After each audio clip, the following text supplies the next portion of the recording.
Bill and Clyde were going to talk about German watches today that you can probably afford. And we're going to focus on a couple companies that we found. And so let's do it. Okay. Yes. This would be classified as Heil horology, right? Yeah, this is sort of like the thing about this. Let me explain something first. These watches are great for people who are interested in starting their own watchmaking. And by watchmaking, I mean not making movements and so forth, but rather, simply getting stuff serviced. In other words, you can service it yourself because the movement is a Unitas 6498 in all of these watches. A while back, I did a video on Thomas Ninchrist? Yeah, Thomas Ninchrist. And Clyde and I found these two other German watch sites, one of which is extremely reasonable and has a number of different levels. And both of these companies also use the ETA Unitas 6498. And the good thing about it, it's a big movement that was originally built for pocket watches, but as wristwatches became bigger, they started using them in wristwatches. Like I said, the good thing about it is that they're easy to get parts for. They're if you want to have a watchmaker, do the service, you can go down to your local guy, and he'll know how to do it too. Okay, Clyde, do you want to kick this thing off with your favorite watch that you found in this? Sure. Real quick question: the square is yellow, right? I'm sorry?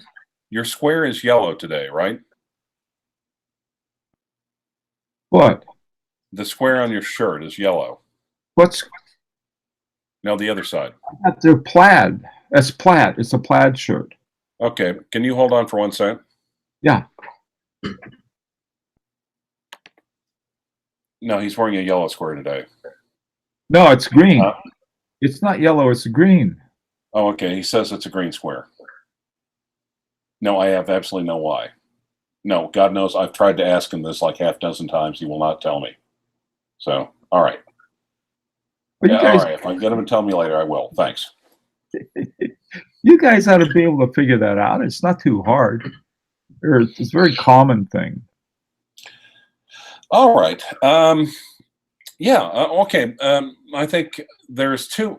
Oh, and one of the nice things about the Unitas, and if I understand right, that is actually a very, very old design that was originally used for manually wound pocket watches, correct?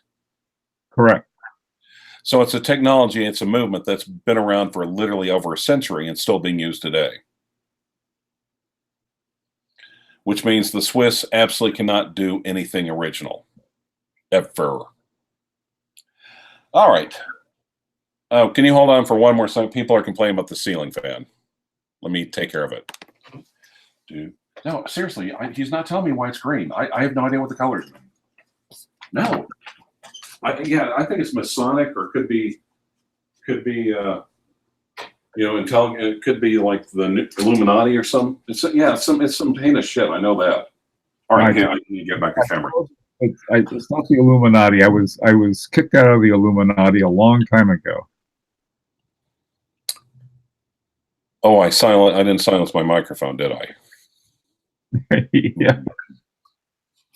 All right. So anyway, and the nice thing about the Unitas movement is I've got a PAM 0, which uses the same movement. It doesn't have a seconds hand, but actually the original core Panerais also used the same movement before they started going in house. And that's why a lot of people actually like the original core Panerais, like the 0, or base logo, the 5, the 111, and the 112, because it uses what they feel is more of a basic one that is, in accordance with Panerized routes. And by the routes, I mean swimming underwater and blowing up British destroyers. All right, Bill, we're ready when you are. Okay. Did you? Well, let's see. I'll start off, and let's see if I can get this all done correctly here. What I'd like to talk about is this Tourby watches. This was actually, I think, one of the subscribers originally told me about this particular. Now, do you want me to go ahead and pull it up? That way you can talk about it? Oh, I got it. It should be up now. You can see it, right? No, I totally can't see it. That's okay. Let me go ahead and run interference. I'll take it for you. I gotta figure this out. So hang on a second. I think I know what to do. And share. There we are. How about that now? Whoa. No, it's still showing. Okay, now I can see it. Yes. Okay. All right. What this is, all of these down here, this is the Tourby watches. It's a German watch site. And the nice thing about it is that they have all the information about the watch on here. They have for example, down here you can see the type of movement that it has. You can see the prices. This one is an enamel. It has an enamel dial. It's called a, let me see. Each one of these has a name. It's called the Enamel 42. It's a 42 millimeter watch, and it has an enamel dial. So that was what I was most interested in. Okay. Now, Bill, let me break in and ask a quick question. Go ahead. What's the big deal about an enamel dial? Maybe you could explain that to the some of the folks at home. An enamel dial it's like melted glass on top of your dial, and it gives a porcelain-like base to it. It's just pretty. I'll put it that way. There's the French have a word for it, grand fou, F-E, yeah, sort of like Foo Fighters. Mm-hmm. It's called the Grand Fou, and it's an enamel, just sort of a nice enamel rather than somebody who is painted or some other kind of finish on top of the dial. And usually they're extremely expensive. I mean, very expensive, and I don't have any enamel dials, so it's something that I want to, I'm interested in, and yet I don't want to spend a fortune just for a dial. And so, anyway, and it was also featured on several like higher end watches in the past. Higher end vintage watches a lot of times would feature enamel dials, if I'm correct, right? You're correct. Yes, that's right. I was sort of fiddling with something over here. I was getting a message from my wife. Sorry. Well, and also one of the nice things about, I think, enamel dials, besides, I think they're a little bit more durable as well. It seems like a lot of ones I've seen, as long as the watch didn't suffer any physical damage, it seems like the enamel dials aren't as prone to, say, radium burns, or they can be cleaned more easily by mechanical means, either a light brush or a compressed air, possibly. Yeah, they're fairly that's one of the advantages of them. I think the big thing about it is that they look so good. They have this. They look like a newly polished car with that kind of glisten to them. And if they're done right, it's done without any kind of back glare, so you can't see your watch clearly. By the way, I have my Maurice Lacroix on today and it has a movement that I think may have originally been a 6498, but I was told by someone who knows better that it's not, so probably not. But the gears look similar to it. Okay, Clive, today, how about a watch that you like from this group? well, actually, you didn't ask, which then again, with my association with the other channel, I'm used to not being asked what I'm wearing, but I'm going to go ahead and jump in. I'm actually wearing my Jaeger-LeCoultre Reverso duo face. Nice guilloche dial. And of course, duo face, then the opposite with the black side. So the two can keep track of two different time zones. So I'd actually say it's probably one of the world's most elegant GMT watches. I concur. That's one of my favorite reversos. As a matter of fact, a friend of mine, Rudy Dobson, basically called it me finally getting my first adult piece.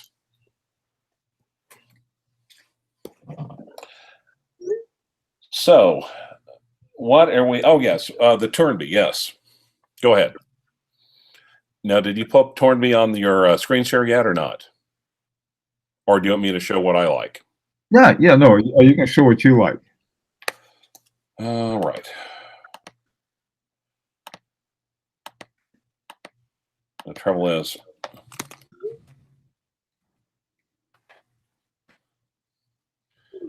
collection. And of course, you think we'd have this pulled up ahead of time? No, of course we're not. Now, actually, one of the ones I like is the old military vintage enamel 45. And you can also even zoom in on the screen to give the viewers at home a nice little close-up of it. Blued hands, almost like a nice yellowed, weathered look to it.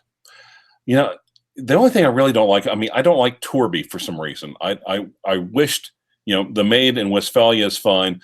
I just wished it was something more, well, German. And the reason why I'm quite fond of that watch, and oh, by the way, and the prices on these things are amazing, really. So even with an enamel dial, it's 1,250 euros. You can ask for $50 for now. What do sunburst wheels mean? Do we know, Bill? Yeah, I was looking at this sunburst wheels. It sounds more like a finish than anything else. It's where you have all of the lines go out from the center. That's my understanding of it, as opposed to, well, let me see, like Geneva Waves or something like that. But that's usually when a sunburst is either from the center or it's like radiation from the side. That I've seen that treatment in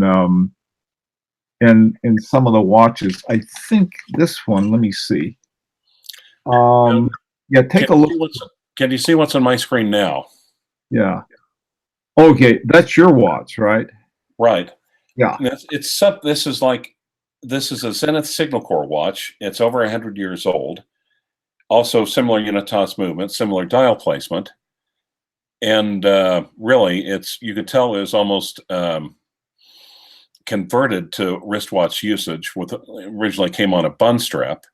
But to me, the dial layout of the Zenith really makes me think of the vintage watch, the vintage military 45. Yeah. By the way, too, the lugs on that are called bar lugs, where you have the bar at the bottom like this. This is a bar lug on my Beauvais. This is the bow and crown up here, but at the bottom is the bar lug, and that's what's on yours. That's a neat watch, by the way. Well, thanks. And it's fairly an unusual reference. You don't see a lot of them. You actually have to. I'm amazed I came across it the way I did. But it also has the distinction of being the first American military wristwatch. it was issued to the Signal Corps, which had the first American military aviators. At first, the pilots of the Signal Corps would fly messages back and forth if telegraph or radio wasn't working. Yeah, So I like it a lot with a big crown on it too. Yeah. And I have to admit that one for the price, and the only quibble I have, is it just me, or does that one really look like? Does that one really look like my old pilot watch?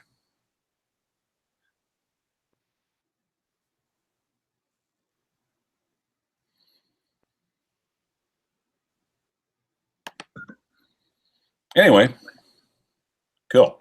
Okay, hang on. I'm going to see if I can switch this over.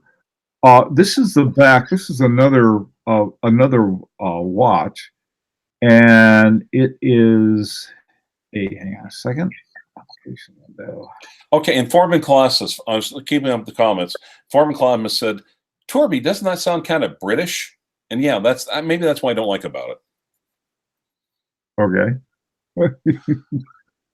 All right.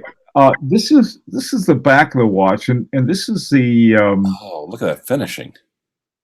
Yeah, this is the Unitas 6498. This is the ETA Unitas 6498, and they took it and they really did a job on it. They have circular Geneva waves, but all of the other parts are fairly standard. They simply made it look nice, and that's another thing. By the way, what I really like about the wind-up watches is that they don't have the rotor to get in the way of looking at the movement, and I really like this particular one.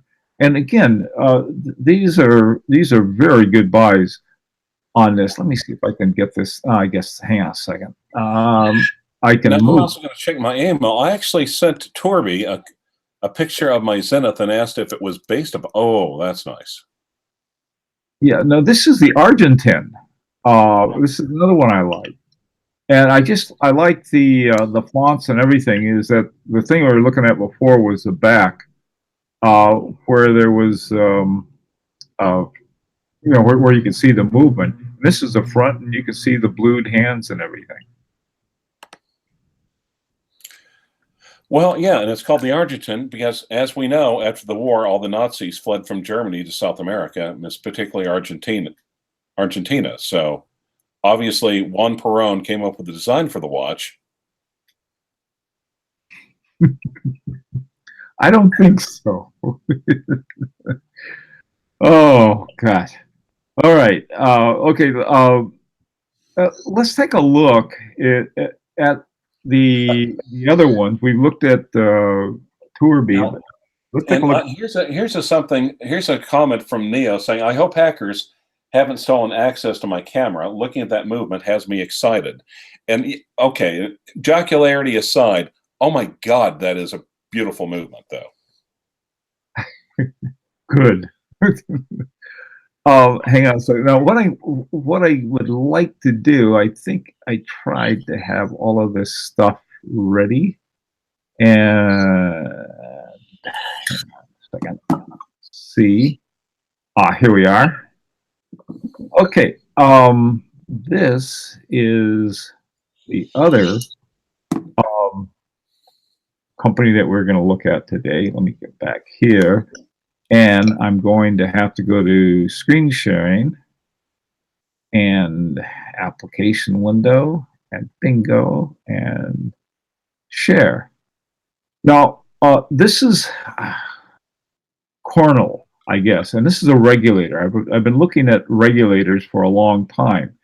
This has exactly the same movement as the other ones, except the difference is that this one is 4,500 euro, which is about, I don't know, $4,700 más o menos. And It's a Alexa, convert 40,500 euros to American dollars.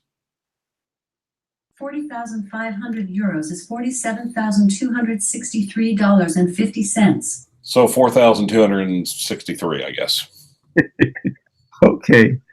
But this was the one of the other ones that I was looking at, really liked, and let me see if I can show you some more. One of the things about this that's interesting, let's see if we can get here to it. Now, Bill, you can also widen. You can do the 2-finger on your trackpad to expand the window and blow up the pictures for everyone on the screen a little bit wider as well. Oh, okay. Let me do that. You know, the amp. There. How's that? Anyway, now this is the same movement that was in the last one. Okay, so going now.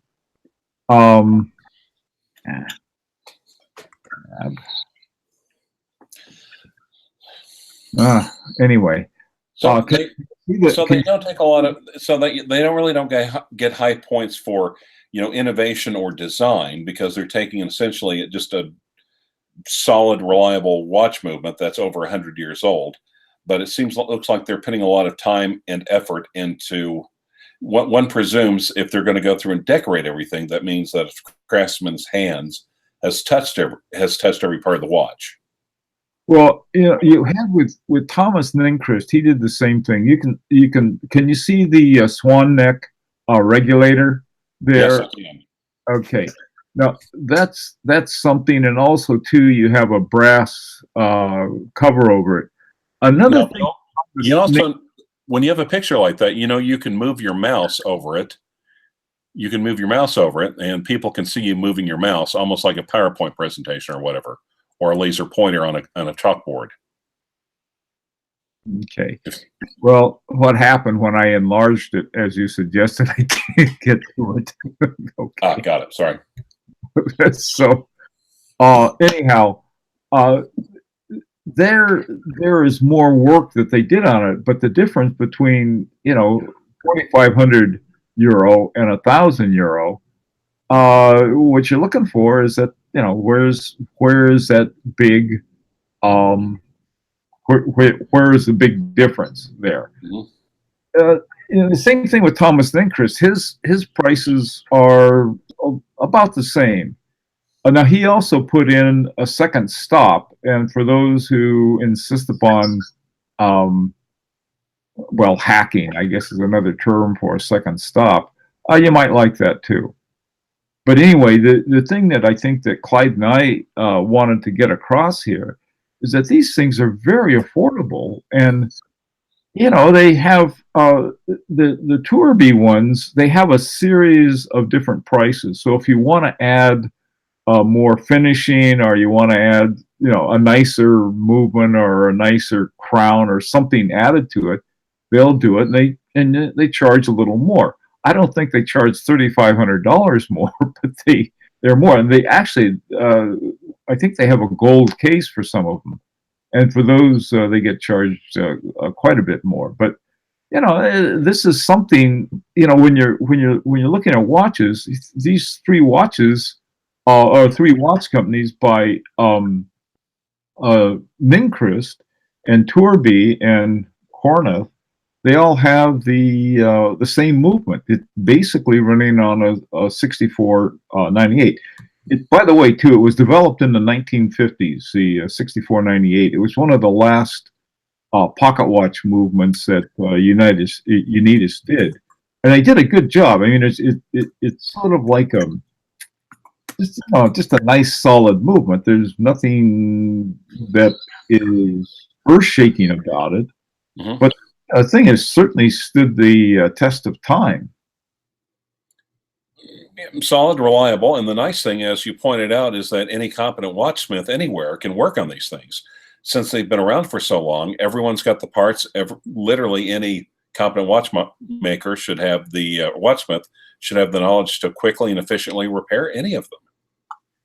Yeah, that's a good point. That I think though that with my great hopes is that I would like to do that myself. Is to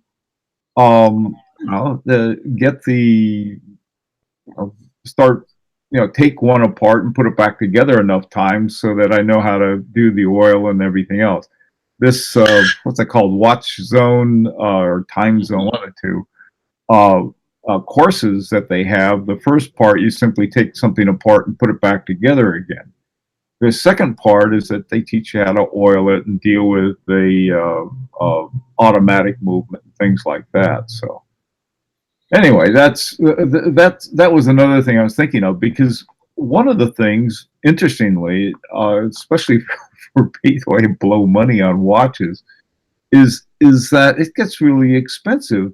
On the other hand, though, when you're playing around with watchmaking, you can get these movements for I think it's about $186 to get a brand new Unitas 6498, and it's about $50 if you want to buy. There's a Chinese knockoff of them. There's nothing wrong with that if you're taking something apart and putting it back together until you're good enough at it to get something that is simply a clone of what you're going to be working with.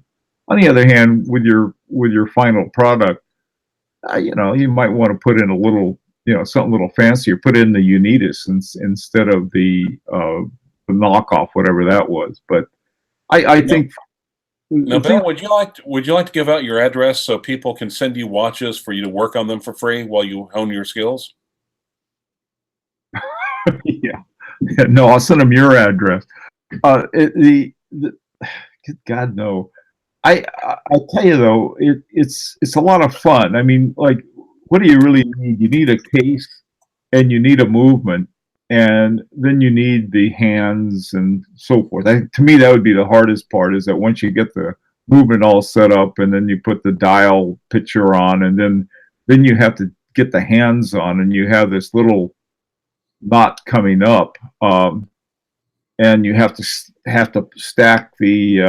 I think you put the hour hand, and then on top of that you put the minute hand, and that's where you begin to appreciate small seconds, and then you can just put them on separately rather than stack them with two other hands.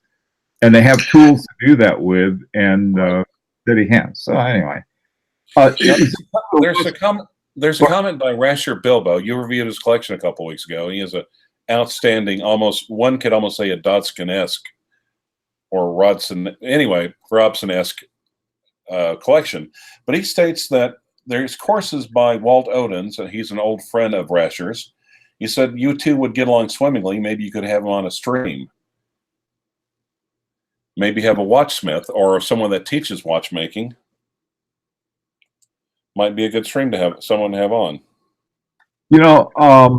There's a guy he's wonderful. I subscribe to his channel. He's a watchmaker. He's an English watchmaker. He has this wonderfully calm, almost Mr. Rogers-like presentation, clear as a bell, knows his stuff, and I really enjoy watching him. And the thing about learning watchmaking, though, the way they have it with time zone, the reason I like it is that you simply have a number of still shots. Now, if you're trying to do something and you have a YouTube or anything else moving along, wait a minute. This has, like, each step has a different picture. One of the other things too that I learned to do is that when you're taking a watch apart, as each step you take a picture of it in the watch that you're working on, and so when you put it back together again, you can have it. Anyway, let's see, how are we doing on time? Okay, well, we got about a minute left. I for some reason on my other computer I wasn't able to get this up and look at the comments. So Clyde, do you want to respond to some more comments or questions that people might have? Oh, sure. Okay, number one, look, everyone's complaining about the Trump setting on my camera. I just got it. I haven't had a chance to calibrate it yet. So fake news, low energy. Let's see. Oh, now, yeah, okay. The comment by Bill Sanders, please hold a painter's palette when wearing your beret. You could present in front of an easel. Watch art sigh. What about my beret? It's like get a painter's palette. Like you're painting. Watch art sigh. This isn't. I'm not a painter. This is just. This is something to go over where hair used to grow. That's all it is. Right. Let's see. Okay. Yeah. I look implementable orange. Pick it so clear. Thanks for the. Okay. Half the people like my camera. Half the people hate the color on it. Now. All right. Now, actually, Paul Kendrick is announcing, #1, that he's extremely intoxicated, but he's also wanting to know your thoughts on the Breguet 5817. My thoughts on the Breguet Yes. 5817. Okay, yeah. Tell me about the watch. What's the name of the watch? Breguet 5817, and I've got it pulled up on my other. I've got it pulled up on my other browser window. I'm going into it now. Oh, it's a Marine, I think. Big Marine automatic big date. Let's.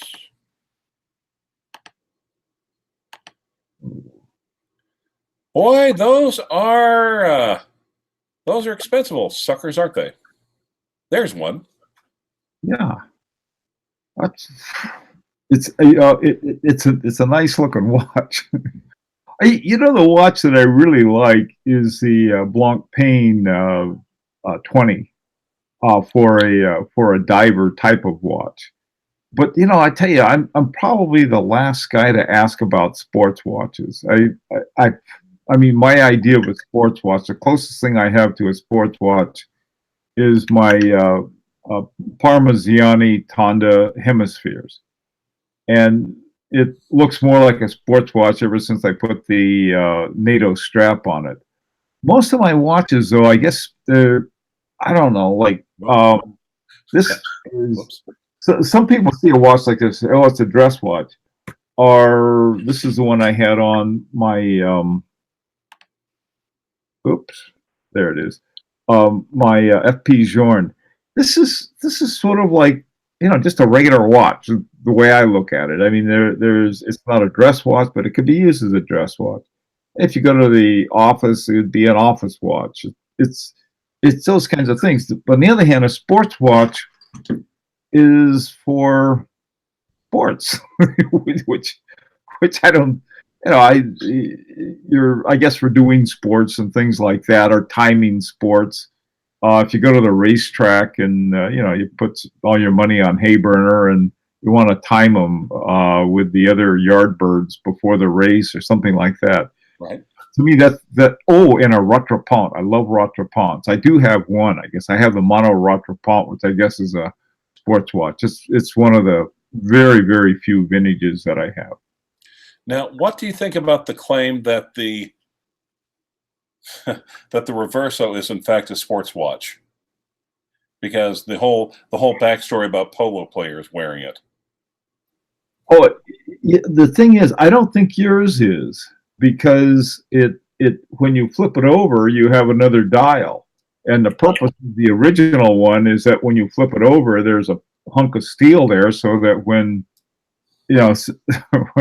the polo players aren't going to break their Jaja Lecoutres because they have the glass isn't showing.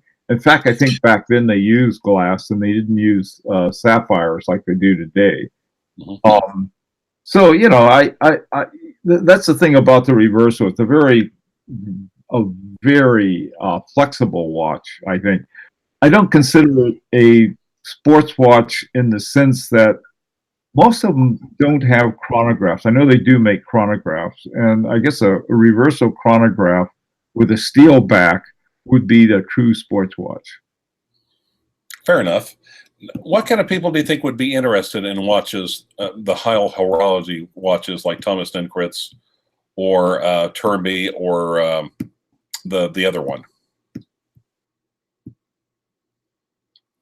Well, I think, well, I mean, there's all kinds of people, I think.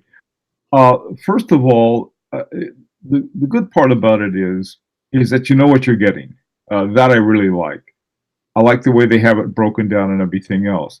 If you're sort of a budding, and I mean sort of an apprentice like I am in terms of watchmaking, they're great because it's a watch you can service whether it needs it or not. I don't know. They're like they're not a high horology by any stretch of the imagination, but on the other hand, they're affordable. They're very cool watches. So it's a solid, honest little watch. Yeah, anybody who's looking for watches right around $1,000 or less,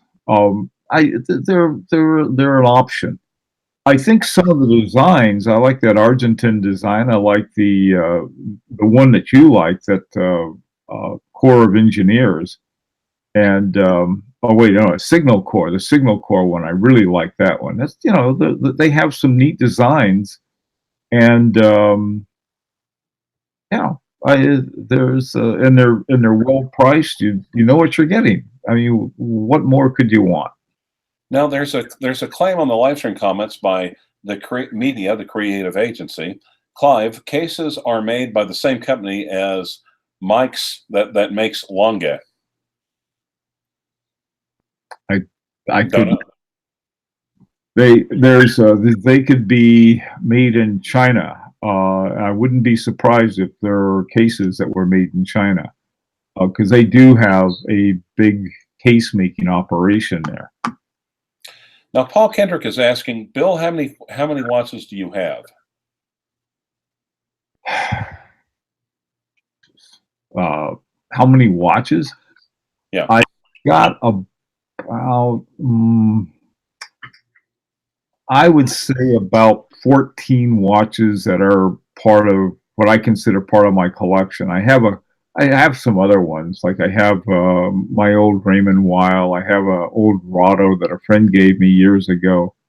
I don't count those. I have a Mickey Mouse watch. I don't count it as part of a collectible one. But I think about 14 watches. How about yourself, Clive? You have a lot more than that, I know. You have 80 something, right?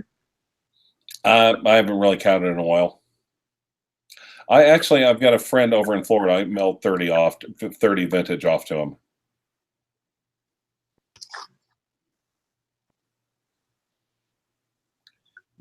He's going to, well, I don't know if I should say that. I think we've got a plan. He's going to basically throw them off the overpass at oncoming traffic. Well, never. I've said too much already. Insurance. All right. Now, what do you know about that? What do you think about the Tudor Black Bay? What do you think about the Tudor Black Bay? Now, Tudor actually has won some awards before, haven't they? Yeah, they've gone back. They have drunk from the same well, so to speak. Tudor Black Bay, they have a new one called the Tudor Black Bay GMT, and it's got the same movement that was developed jointly between Tudor and I think it's Breitling. They made one together, and they each have their own name for it. But that one is brand new. They're selling it for like $3,900, which is just happens to be right below the line for the challenge category in the Grand Prix d'Horlogerie de Genève. By the way, too, let me put in a plug for that. That is, people are now putting in their entries into that, and the sooner you do it, the better. Because in case of a tie, the guy who's got the earliest one will win a watch. We got 3 watches are given away this year, so head on over if you haven't already. Take a look at it. Oh yeah, by the way, too, it's called Grand Prix Pick is the name of the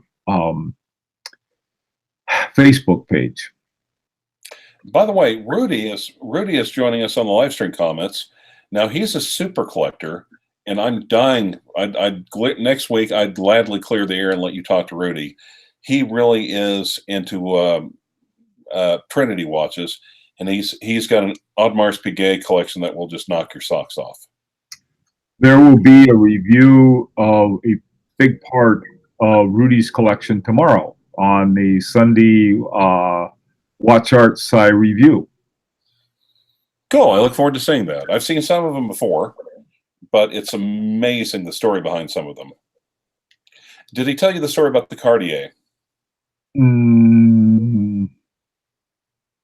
Possibly. You want to? What's the story about the Cartier?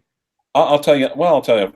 You should probably save it for. We'll talk about it off air. You should save it for your review. But he got it from a musician friend when he first starting out. Very famous one. All right. So good. I'm glad to see that. Tremendously interesting person. You would not believe the lifestyle he lives, but he's really pragmatic and down to earth. I think in a lot of ways. He came this far to wearing a Seiko to SIHH. You got to admire the cojones of someone who does that. Oh, yeah, it's very, very smart collector. I'll tell you that. He's been doing it for a while. Yeah, very well chosen watches, and it's a guy who really knows what he's doing. I tell you, I wish. Jesus. Every time I do this, there's something else that I get tangled up in on a live streaming. And today it's on my other computer. Last time I was uploading a file, and so the picture didn't turn out well. But anyway, I guess we're over the time limit. My wife gives me a half hour, but I think we've been running over it. So we're going to try to do this once a week on my streaming channel, and then Clyde also has his streaming channel too. And anyway, I'd really like to know what you'd like to see, so you can leave comments. I guess still have a comment section I can see it afterwards. And until I can figure out how to get this thing all working together on this computer that I'm using, and then my bigger computer where I can see the comments and everything. So, and actually, I have to admit, Rudy is trying to giving me a lot of guidance. He's suggesting literally I should almost get rid of everything except my Speedmaster Pre-Moon and a couple of other more maybe one or two Rolexes, and clear the deck. Have I told you anything different? What? Have I told you anything different? No, I'm in the process of clearing the deck now, so we'll see. Well, listen, Max? How about the Parmigiana you were thinking about? Yeah, that would definitely be a contender. But instead of a Calp, I might have to look at a Tonda. Yeah. Oh, yeah. Those are. They're great buys because the price dropped like a lead balloon, and so you can get some great deals. Okay, sorry. I also knew a girl named Tonda, and she was just cray. I mean, completely bonkers. She was also white. Oh, okay. Yeah. All right. Well, listen. Hope to see everybody. Well, I hope. We'll have the. Rudy's review tomorrow, and so tune in then. And we'll keep trying to improve our getting everything working, especially on my end of it. I don't know why I keep getting tangled up with either one or two computers. And anyhow, hope to see you next week, and hope you see the video tomorrow. When I wake up Sunday morning, it's the first thing okay, technically it's the second thing I do after I wake up on Sunday morning. Okay. We'll see you. Bye. Thanks again. Thanks for having me, Doctor.